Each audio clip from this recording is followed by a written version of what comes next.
Hi everyone. So today I wanted to hop on with a really tangible hands-on tool that I hope can serve all of you. It's one that normally comes up at some point or another with a lot of my clients. So I do believe that it serves the vast majority of the population. So I wanted to share it with you.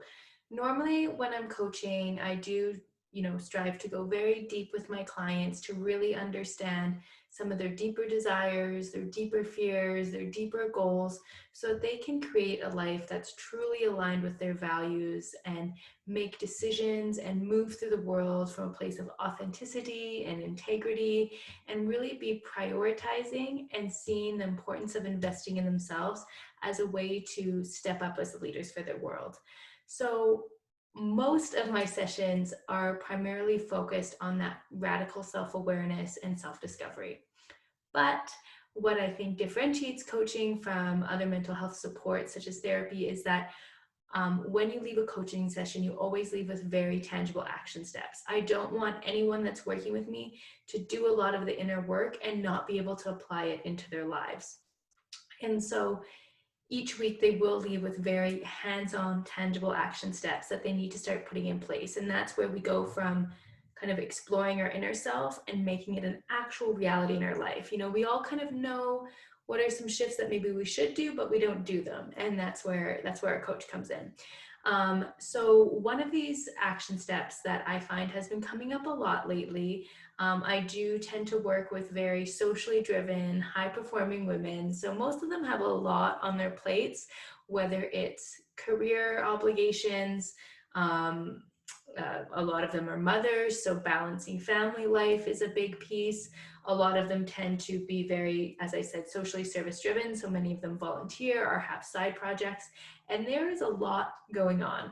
So today I want to talk about block scheduling, which is a habit or lifestyle practice that I encourage a lot of my clients to do.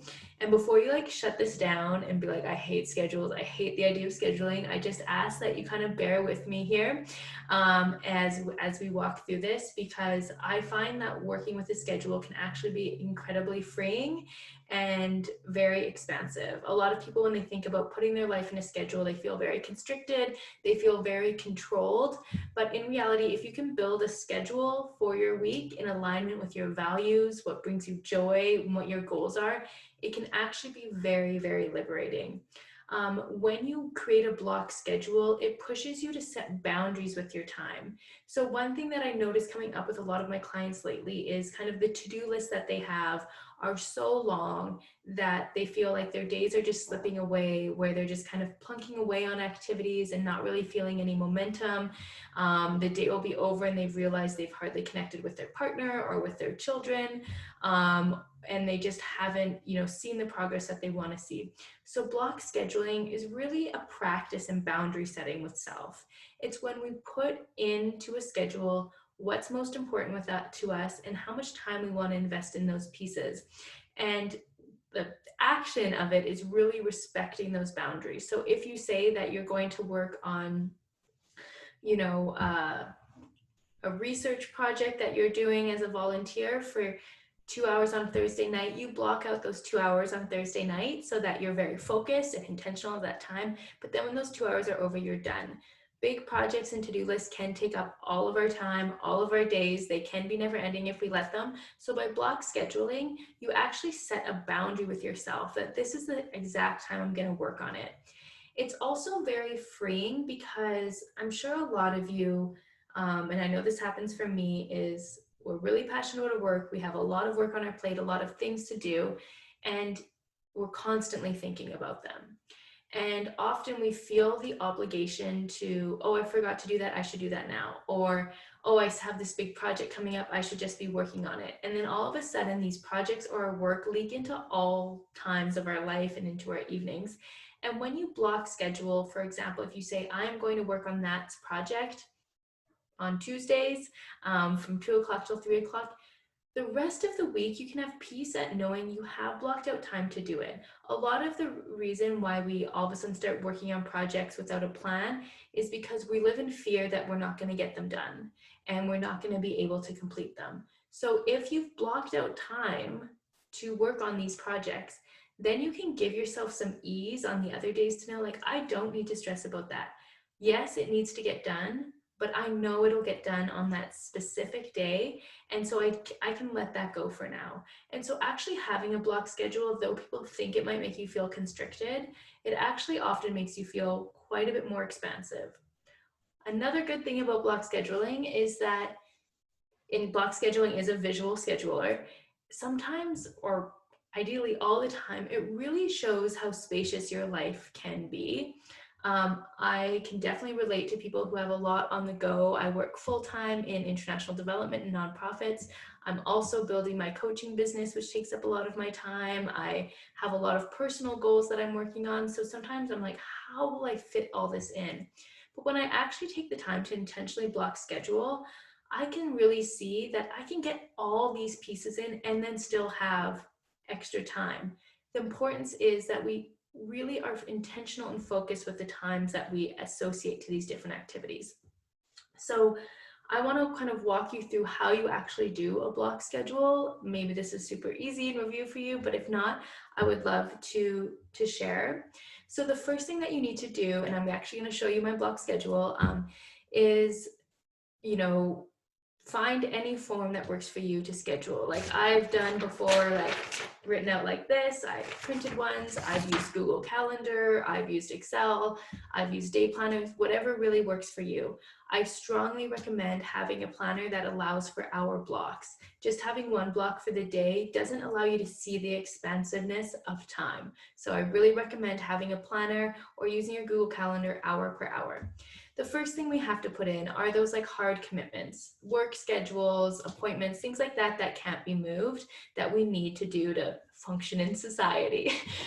So you would put all of that in, still practicing boundaries of like, how much do I actually need to do? Please do not put 60 hours of work in your schedule. Put in your 40 or however much you need to do to achieve your goals. So the first thing you do is you put in those commitments and appointments. And then you think about, what are my personal goals and what is most important to me right now? What is going to nourish joy and nourish the well-being that I want? And then those go in next. So you're not just, I think people are good at scheduling work and appointments, not so good at scheduling the self-care time, the commitments they're making for themselves, and the action steps that will move them towards their goals. So it's critical that we think about, what do I want to be creating in my life, and put that in our schedule. And that's the big problem, and that's where coaches come in, is we all know kind of, oh, I wish I hiked more, or I wish I worked out more, did more yoga, or spent more time with friends, but we don't actually schedule it. So scheduling it is really, really important. And then you just write out kind of, what are your goals, what are you working on, and plot them into your schedule. I am now going to share it's like a sample block schedule. It is my actual block schedule. I did not put in the level of detail that I normally do, but here you can see that I have every week written out of what I want to do. The gray areas are when I'm working. So I work from 8 till 4 every day. Sometimes that fluctuates depending on meetings. I just left that gray. If you were seeing my real block schedule, I do include all the details, all the meetings, but I think that would overwhelm the viewers here. So I just kept it grayed out. And then I put in, we can all put in our work schedules. That's the easy part. We all do that. But then you have to really dive into, what am I trying to create in my life? What are my goals? So for me personally right now, I'm working on integrating more movement into my life. I have some health goals I'm working on right now, and I've really recognized the relationship between movement and my overall sense of well-being and mood. So you can see that that was the first thing I put in. That was my first priority, to make sure that I was creating space in my schedule for my movement. So whether that's yoga, doing a workout at a gym, even like fun movement activities. I think it's incredibly important that we enjoy movement. So making sure that each weekend I find time to do something fun, like go on a hike or go on a bike ride. So the first thing I put in was my workouts. That's really key to me right now. So I wanted to create space for it. Another goal of mine is I'm really trying to work on having enough time to take care of myself, to work on my own personal development, to have that self-care time. That means maybe I'm reading, maybe I'm journaling, maybe I'm doing some goal setting. I have not been committed enough to that, not committed, strict enough, I guess, and I've been losing time to it. So I really wanted to put that in. I find my brain is really fresh and really motivated in the mornings. So I looked at a way that I could build that into my mornings. Monday nights, I find I also really like to plan out my week and really kind of set intentions. So I kind of have a quiet night scheduled on Monday nights. You know, and other pieces that are really important to me are having enough social time and really engaging with the people I love. So, and movement too. So one thing that I found success is going on walks with friends or with family members. So having a couple spaces of time, those filled out, then I'm getting more movement in and getting to see with friends. Also making sure that I have time for friends and that sense of community. My relationship and my partnership is incredibly important, so I also schedule time in for that. And then I'm trying to work more in my garden and my yard. It brings me a lot of joy. I find it's really relaxing, so finding time for that. Now, as you can see, my schedule is quite full, but there's still tons of white space. There's so much empty space, and that's why I really encourage people to block schedule, because we always feel like we don't have enough time to get things in. But if we're strict with ourselves in setting, not strict, sorry, if we set boundaries with ourselves, then we actually do have all the time we need. And you don't have time for everything, but you have time for the most important things. So choose what's most important to you, set it as a priority, and block that schedule. And then the last step is to actually apply that boundaries. If I say that these are the hours I'm working on coaching, those are the hours I'm working on coaching. I'm not working on coaching all evening, every evening. If I say that I'm going to stop working at 4 o'clock every day, I stop working at 4 o'clock every day, even if I feel like there's more projects going on, because if I don't, I will not have time to do the other things that are very important to me.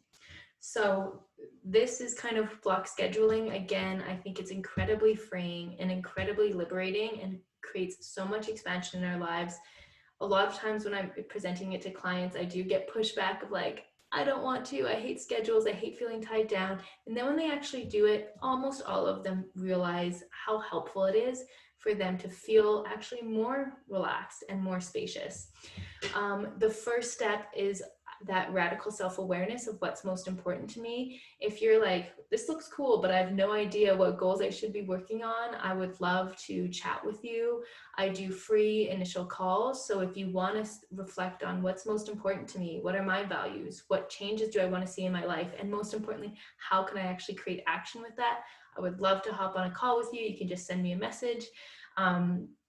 And also, even if you do know what your goals are and you're really struggling to put them into action and stay accountable to the areas of your life that are most important, I would love to support you with that in a free call as well. So just send me a message. I'd love to hear in the comments any experiences you have with block scheduling, good, bad. If there's a scheduler that you really love, some of my clients right now are like telling me about these really funky schedulers and planners they're using. So I'd love to hear about that as well. Okay, I hope it goes well. Have a great day, everybody.